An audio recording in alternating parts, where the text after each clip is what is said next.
E3 is still in full effect. There's been plenty of news and exciting games being shown and played at the moment. Not to mention there's new information on new console hardware that's coming out next year, along with a couple of games that seem to be made for next generation specs. And while the conferences and the games are what most people tend to watch and pay attention to, there's also interviews that really paint a better picture of what exactly certain companies want to accomplish for the near and distant future.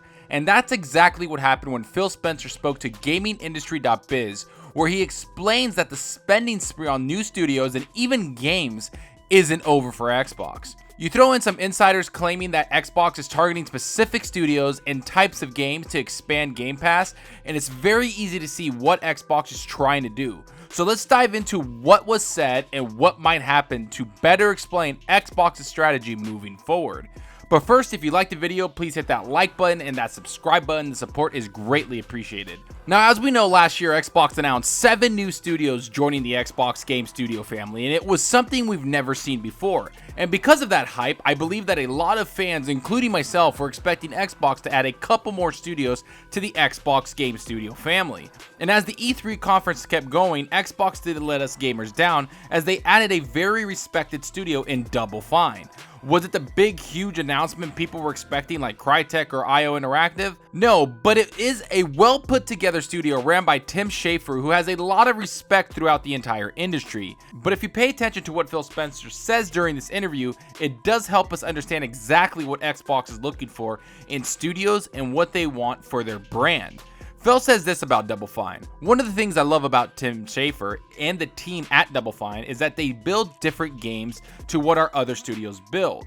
And that's a strength, because just like in video, just like in music, there isn't one song that everybody loves. There isn't one movie or even a genre that everybody loves. So with Game Pass, we think about millions of different players and the different kinds of games they will play. That diversity is really important. Now, to me, this makes a lot of sense because it's exactly what more publishers and people in the industry should strive for, to create different types of games instead of sticking to a single genre, because being different will help expand your brand to multiple types of gamers. And if you look at what Xbox has done with a lot of their studios, especially the new ones, they do fit a different type of game development, which will just add value to Xbox Game Pass, which seems to be the main business model that Xbox is trying to push to their customers.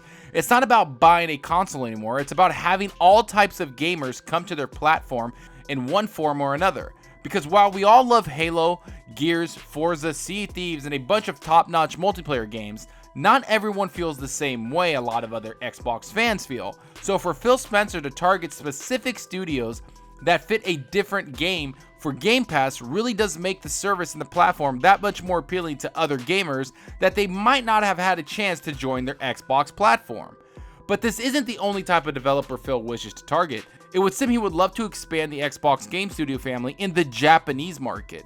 He explains this when he says, "I think it would be nice if we found an Asian studio, in particular a Japanese studio, to add to our studios. I liked it when we had some first-party capability in Japan. We have a small team there, but I think we can do more. That said, through our trips to Japan, I love having Phantasy Star back on our stage with Sega.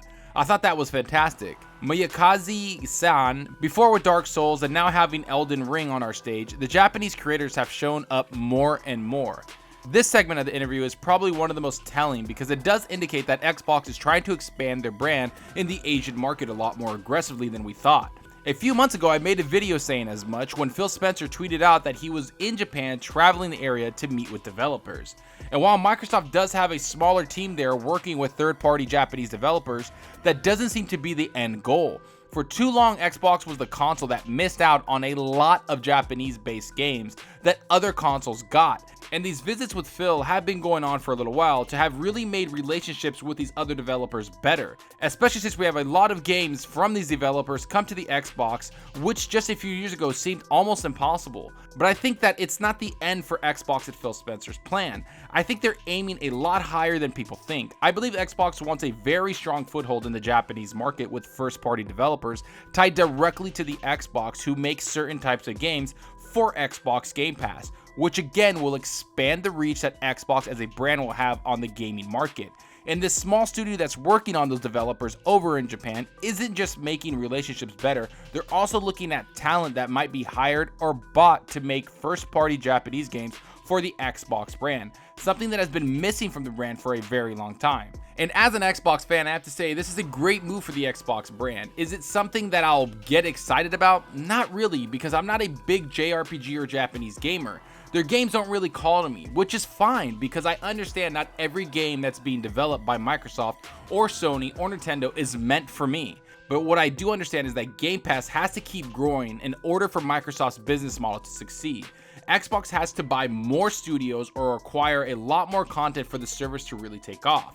And even though the service already has a lot of games, it still needs new games and old games to bring in new subscribers, but also keep people subscribed to the service. And if Xbox just keeps the same Gears, Forza, Halo, and multiplayer games on there, then they will reach a limit of how many people will subscribe to the service, but also how many people will invest in the Xbox brand. So for Xbox to expand the types of games and developers associated with Xbox brand really is a very smart business plan. But I will say I still think having huge AAA games brought to the service must be the main focus moving forward with the Xbox brand. Games like Playground Games' second team are making, or the Initiative are trying to make franchises that stand the test of time and makes all gamers want to play no matter what type of genre you love to play. Those are the types of games Xbox needs to develop and maybe even fund other studios to make. Because while variety is key, quality is the best factor for any customer. But enough about what I think about all this. Tell me what you think. Is a Japanese studio something you want Xbox to invest in? Do you like the Double Fine studio acquisition? Who do you think is the target for the next acquisition? How many more developers or games do you think Xbox needs to keep Game Pass viable? Go down below and let me know. And I hope you enjoyed the video, and if you did, please hit that subscribe button and that like button. Any support helps the channel out more than you know. And you can also follow me on Twitter at Zalker87. I'm always on there talking games and sharing my videos. Also follow me on Twitch, the link will be in the description. If you want to hang out and chat with me, I'm very active with my chat and always playing games. I hope to see you guys there. And that's all for now. Thanks for watching, and until next time, remember, enjoy your gaming. Later.